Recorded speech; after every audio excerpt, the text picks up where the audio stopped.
কাছ থেকে feedback collect করা।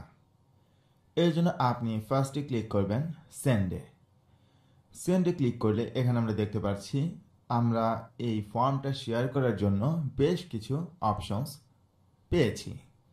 এখন ফার্স্টে যে অপশনটা সেটা হচ্ছে ইমেইল, তারপর হচ্ছে লিঙ্ক শেয়ারের মাধ্যমে, অ্যান্ড ফাইনালি যেটা আছে সেটা হচ্ছে ওয়েবসাইটে আপনি চাইলে ইমবেড করার মাধ্যমেও কন্টিনিউয়াসলি ইউজারদের কাছ থেকে ফিডব্যাক নিতে পারবেন। এছাড়া এখানে আমরা দেখতে পাচ্ছি সোশ্যাল মিডিয়া আইকনস। আপনি ফেসবুক টুইটারে চাইলে খুব ইজিলি আপনার ফর্মটাকে শেয়ার করতে পারবেন। এখন সবচেয়ে ইজিয়েস্ট ওয়ে হচ্ছে লিঙ্ক শেয়ার। আমি এটাকে শর্ট এন্ড ইউআরএল এ টিক দিয়ে লিঙ্কটাকে একটু শর্ট করে নিলাম। এখন আমি যদি এই ফর্মটাকে অন্য একটা ব্রাউজারে ওপেন করি তাহলে আপনি অ্যাজ এ ইউজার দেখতে পারবেন ফর্মটা কীরকম দেখাবে। এখানে আমরা দেখতে পাচ্ছি ডিজিটাল মার্কেটিং সার্ভে, তারপর আমাদের কোয়েশ্চেনগুলো এবং জমা দিন বা সাবমিট বাটন। এখন আপনার পরিচিত যারা আছে যারা ডিজিটাল মার্কেটিং নিয়ে ইন্টারেস্টেড, আপনি মেসেঞ্জারে অথবা হোয়াটসঅ্যাপে মেসেজ পাঠিয়ে বলতে পারেন এই ফর্মটা যাতে তারা ফিল আপ করে। এটা হচ্ছে একটা ওয়ে। তারপর আপনি যদি ফেসবুক প্রোফাইলে অথবা টুইটারে শেয়ার করতে চান তাহলে ফেসবুক হলে ফেসবুক আইকনে ক্লিক করবেন। তারপর এখানে আপনি লিখে দিতে পারেন একটা ডিজিটাল মার্কেটিং কোর্স, বা আমি এই প্রোডাক্টটা তৈরি করছি বা এটা নিয়ে কাজ করছি, যারা ইন্টারেস্টেড সার্ভেটা ফিল আপ করলে ফিল আপ করতে পারেন। তারপর এটাও লিখে দিতে পারেন যে আপনাদের সার্ভের উপর বেস করেই মেনলি আমরা আমাদের প্রোডাক্টটা ডিজাইন করব। তারপর সেমভাবে আপনি টুইটারেও চাইলে আপনার ফর্মটি শেয়ার করতে পারেন। তারপরে যে অপশন সেটা হচ্ছে ইমেইল। এটা মেনলি আমাদের ফার্স্ট অপশন ছিল। সো এইখানে আপনি আপনার পরিচিত যারা আছে যাদের ইমেল অ্যাড্রেস আপনি জানেন তাদের ইমেল অ্যাড্রেস এখানে এন্টার করে সেন্ড করে দিলেই তাদের কাছে ইমেল চলে যাবে। বাট এখানে একটা ইম্পর্টেন্ট স্টেপ, সেটা হচ্ছে সাবজেক্ট এবং মেসেজ। এখন আপনার সাবজেক্ট এবং মেসেজ যদি অ্যাট্রাকটিভ না হয় তাহলে কিন্তু ধরে নিতেই পারেন আপনি ম্যাক্সিমাম কাস্টমারই কিন্তু বা ম্যাক্সিমাম ইউজাররা কিন্তু আপনার ইমেলটিকে ওপেনই করবে না। এখন সাবজেক্ট হিসাবে ডিজিটাল মার্কেটিং সার্ভে এটা ঠিক আছে, বাট মেসেজে আপনি যদি এরকম লিখেন ডিফল্ট যেটা I have invited you to fill out a form, তাহলে এটা কিন্তু আসলে কোনো মিনিং করে না। বর্তমান সময়ে কিন্তু আমাদের সবার কাছেই কিন্তু প্রতিদিন প্রচুর নেসেসারি আননেসেসারি ইমেইল আসে, আর আপনি যদি এরকম টাইপের একটা মেসেজ সেন্ড করেন তাহলে আপনি 90% শিওর থাকতে পারেন আপনার ইমেলটি দেখলেও ম্যাক্সিমাম মানুষই ওপেন করবে না। এখন সেই ক্ষেত্রে আপনি মেসেজটি কীরকম দিবেন? আপনি মেসেজটি, যেহেতু এটা ডিজিটাল মার্কেটিং সার্ভে, আপনি এরকম মেসেজ দিতে পারেন যে I am creating a new course for you and I would love your feedback. এটা যদি লেখেন তাহলে যারা ডিজিটাল মার্কেটিং নিয়ে যারা ইন্টারেস্টেড তারা কিন্তু এই মেসেজটি পড়ে আপনার ফর্মটি ওপেন করবে এবং ফিল আপ করবে, কারণ তারা ডিজিটাল মার্কেটিং টাইটেল দেখে বুঝবে এটা ডিজিটাল মার্কেটিং রিলেটেড। আর আপনি যেহেতু ইনস্ট্রাক্টর এবং বলছেন নতুন একটা কোর্স তৈরি করবেন, তাহলে যারা অনলাইন কোর্স করার মতো যাদের মেন্টালিটি তারা কিন্তু অবশ্যই এটা ওপেন করে একটা ফিডব্যাক জানাবে, কারণ তারা জানে যে তাদের ফিডব্যাকগুলোর উপর বেস করে আপনি মূলত কোর্সটি তৈরি করবেন। আর এই মেসেজের মধ্যে কিন্তু আপনি এরকম একটা বার্তাই তাদেরকে দিচ্ছেন। সেমভাবে আপনি মেসেজটা এভাবেও দিতে পারেন, আপনি যদি পার্টিকুলার কারো নাম জানেন এরকমও দিতে পারেন, যেমন হাই অনিক, ডিজিটাল মার্কেটিং নিয়ে কোন কোন বিষয়ে তুমি প্রবলেম ফেস করছো সেটার ফিডব্যাকটা আমাকে জানাও। এরকম একটা মেসেজ লিখে দিলেও কিন্তু জিনিসটা খুবই ফ্যান্টাস্টিক হয়।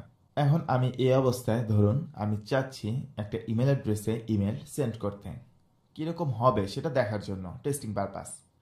ধরুন এখানে আমি sharkamasuk@yahoo.com এই ইমেলটা টাইপ করে সেন্ড করে দিলাম।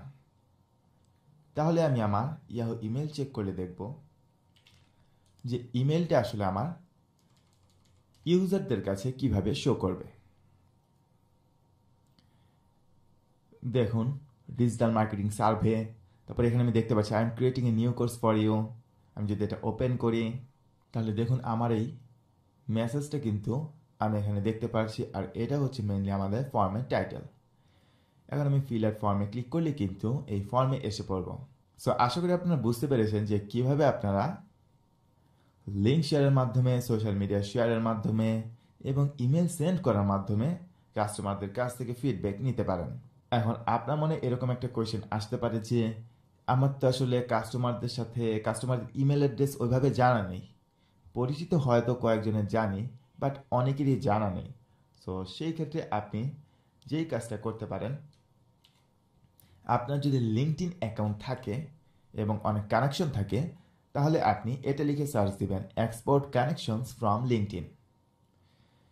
তারপর আমি ফার্স্টে সেকেন্ড লিঙ্কে যেটা দেখতে পাচ্ছি linkedin.com এর হেল্প সেন্টারের একটা আর্টিকেল, সেটা যদি ওপেন করি তাহলে দেখবেন ফার্স্ট আমাদের প্রোফাইলে ক্লিক করা লাগবে, তারপর সেটিংস অ্যান্ড প্রাইভেসি, তারপর ডাটা প্রাইভেসির আন্ডারে how LinkedIn uses your data সেকশনে get a copy of your data, এটার চেঞ্জ বাটনে ক্লিক করে এই অপশনটা সিলেক্ট করতে হবে। তারপর কানেকশন সিলেক্ট করে তারপর রিকোয়েস্ট আর্কাইভে ক্লিক করলে পাসওয়ার্ড টাইপ করতে বলবে, তারপর সেটা ডান করে দিলেই আপনি আপনার ইমেইলে আপনার কানেকশনে যারা আছে তাদের প্রাইমারি ইমেল অ্যাড্রেস দেখতে পারবেন। এখন প্র্যাকটিক্যালি যদি এই জিনিসটা দেখানো লাগে, প্রসেসটা আসলে প্রিটি ইজি। লিঙ্কডইনে যাওয়ার পর আপনি ফার্স্টেই আপনার প্রোফাইলে লগ ইন করবেন। লগ ইন করার পর আপনার প্রোফাইলের এখানে ক্লিক করলে দেখতে পারবেন সেটিংস অ্যান্ড প্রাইভেসি, তারপর gate a copy of your data, এখানে চেঞ্জ বাটনে ক্লিক করা লাগবে। তারপর কানেকশনস, তারপর রিকোয়েস্ট আর্কাইভ, এখানে ক্লিক করলেই আপনার পাসওয়ার্ডটা দিতে বলবে। তারপর আপনার পাসওয়ার্ডটা এন্টার করলেই 10 মিনিটের মধ্যে যে কানেকশনগুলো আছে আপনার অ্যাকাউন্টের আন্ডারে যারা আছে তাদের প্রাইমারি ইমেলগুলো আপনি পেয়ে যাবেন। এখন আপনি যদি লিঙ্কডইন ইউজ করে না থাকেন, সেই ক্ষেত্রে হয়তো কানেকশন জিনিসটা কি সেটা বুঝতে পারছেন না, বাট ডোন্ট ওয়ারি, লিঙ্কডইন সেকশনে আমরা লিঙ্কডইনের ব্যাপারে ইন ডিটেলসে সবকিছু আপনাদেরকে শিখাবো। বাট ইন শর্ট, লিঙ্কডইনের কানেকশনের প্রাইমারি ইমেলগুলো আপনি কিন্তু এভাবে কালেক্ট করতে পারেন, আর তারপর আপনি তাদেরকে ম্যানুয়ালি ইমেল সেন্ড করে করে তাদের কাছ থেকে কিন্তু সার্ভে চাইতে পারেন। আর লিঙ্কডইনে আরেকটা মজার ব্যাপার হচ্ছে, আপনি কানেকশনে তাদের সাথে তাদেরকে অ্যাড করার পর আপনি কিন্তু তাদের সাথে চ্যাট করতে পারবেন। আর চ্যাট করার মাধ্যমে আপনারা কিন্তু খুব ইজিলি ইমেল সেন্ড না করেও আপনারা কিন্তু এভাবে চ্যাটের মাধ্যমে ইউজারদের কাছ থেকে এই সার্ভের ফিডব্যাকগুলো নিতে পারবেন। তারপর আপনারা ফিডব্যাক কালেক্ট করার জন্য চলে যেতে পারেন ফেসবুক গ্রুপগুলোতে। আমরা সবাই জানি আমরা কিন্তু অনেকেই অনেক ধরনের গ্রুপে জয়েন আছি।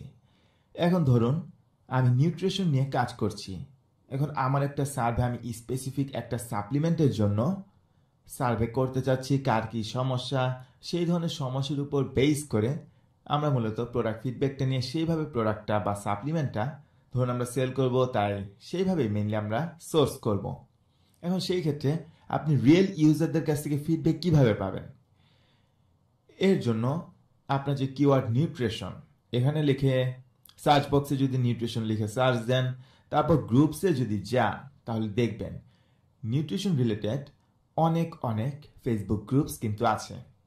তেমনিভাবে আপনি যদি জিমের সাপ্লিমেন্ট সেল করেন, অথবা আপনি যদি কোনো ফাইন্যান্স নিয়ে কাজ করেন, এই কিওয়ার্ডগুলো লিখে সার্চ দিলেই তারপর গ্রুপস ট্যাবে আসলে দেখবেন সেরকম টার্গেটেড গ্রুপগুলো। তারপর আপনি এই গ্রুপগুলোতে জয়েন হয়ে নেবেন। আমি একটা গ্রুপে জয়েন আছি, প্রায় 1 লাখের উপর কিন্তু মেম্বার্স আছে। এখন আপনি তাদের কাছ থেকে একটা ফিডব্যাক কিভাবে নেবেন? আপনি যে টপিক আপনার সেই রিলেটেড যা যা জানতে চাচ্ছেন, সেই সার্ভে ফর্মটা ঠিক সেভাবে ক্রিয়েট করবেন। ক্রিয়েট করার পর এই জায়গায় কিন্তু সরাসরি আপনি লিঙ্কটা দিয়ে বলবেন না যে আমার সার্ভেটা পূরণ করো, তাহলে কিন্তু ম্যাক্সিমাম মানুষই করবে না। আপনি এভাবে বলবেন যে এই সমস্যাটা কাদের আছে, তারা কীরকম সমস্যা আসলে ফেস করছে, এটা আসলে আমি জানতে ইন্টারেস্টেড, এটার উপর বেস করে আমরা কাজ করতে চাচ্ছি, তো আপনাদের মতামত দরকার। এরকম একটা কথা, মানে একটা পজিটিভ ভাবে যদি আপনি পোস্ট দেন, তাহলে কিন্তু বড় বড় গ্রুপগুলো আপনার পোস্ট অ্যাপ্রুভ করবে। আর যদি স্প্যামিং এর মতো যেখানে সেখানে কমেন্ট করেন সার্ভে ফিল আপ করো, তাহলে কিন্তু দেখা যাবে আপনার পোস্ট কোনো গ্রুপই অ্যাপ্রুভ করছে না। তাই পজিটিভ ওয়েতে আপনি যদি তাদের কাছ থেকে পোস্ট দেন আর কি গ্রুপগুলোতে, যে এই ধরনের ইনফরমেশনগুলো আপনি জানতে ইচ্ছুক, বা মার্কেটের অবস্থা কি, এই বিষয় নিয়ে আপনার কাজ করার প্ল্যান আছে, এভাবে লেখার পর যখন পোস্ট দিবেন তখন কিন্তু গ্রুপের এডমিনরাও ম্যাক্সিমাম ক্ষেত্রেই দেখা যাবে আপনার পোস্টগুলো অ্যাপ্রুভ করছে, আর অ্যাজ রেজাল্ট আপনি কিন্তু একদম সুপার টার্গেটেড ফিডব্যাকগুলো পাবেন, যেগুলো নিয়ে কাজ করলে পরবর্তীতে আপনার প্রোডাক্ট বা আপনার সার্ভিসে কিন্তু সার্ভিস যখন আপনারা দিবেন দেখা যাবে আপনি খুবই পজিটিভ সাড়া পাচ্ছেন। তেমনিভাবে ডিজিটাল মার্কেটিংয়ের ক্ষেত্রে আমি যদি এখন আমাদের একটা গ্রুপ আছে MSB একাডেমির, এখন এই গ্রুপে প্রায় 18,000-এর মতো 17.2K এরকম মেম্বার্স আছে। এখন আমি যদি এই গ্রুপে পোস্ট দিই, এই গ্রুপের সবাই কিন্তু MSB একাডেমি সম্পর্কে জানে, কোর্সের কোয়ালিটি সম্পর্কে তাদের সবারই ধারণা আছে। এখন আমি যদি পোস্ট দিই যে আমি ডিজিটাল মার্কেটিংয়ের একটা কোর্স বানাচ্ছি, এখন এই সার্ভেটা তোমরা ফিল আপ করো বা আপনারা ফিল আপ করেন, সার্ভের উপর বেস করে মূলত আমি কোর্সটা ওইভাবে তৈরি করব। তাহলে কিন্তু যারা ডিজিটাল মার্কেটিং শেখার জন্য ইন্টারেস্টেড তারা কিন্তু খুবই সিরিয়াসলি এই সার্ভেটা ফিল আপ করবে, কারণ তারা জানে এই সার্ভেতে তারা যে মতামত দিবে সেই মতামতের মধ্যেই কিন্তু এই মতামতের উপর ভিত্তি করেই কিন্তু কোর্সটা সেভাবে বানানো হবে। তাই এভাবে কিন্তু আমি খুবই ইজি ওয়েতে একটা সার্ভে ফর্ম শেয়ার করার মাধ্যমে বুঝতে পারবো আসলে আমার এই কোর্স তৈরি করার ক্ষেত্রে কোন কোন স্পেসিফিক বিষয়গুলোতে বেশি জোর দেওয়া লাগবে। সো ফেসবুক গ্রুপ হচ্ছে একটা গ্রেট সোর্স সুপার টার্গেটেড কাস্টমারদের কাছ থেকে বা ইউজারদের কাছ থেকে সুপার স্পেসিফিক ফিডব্যাক কালেক্ট করার জন্য।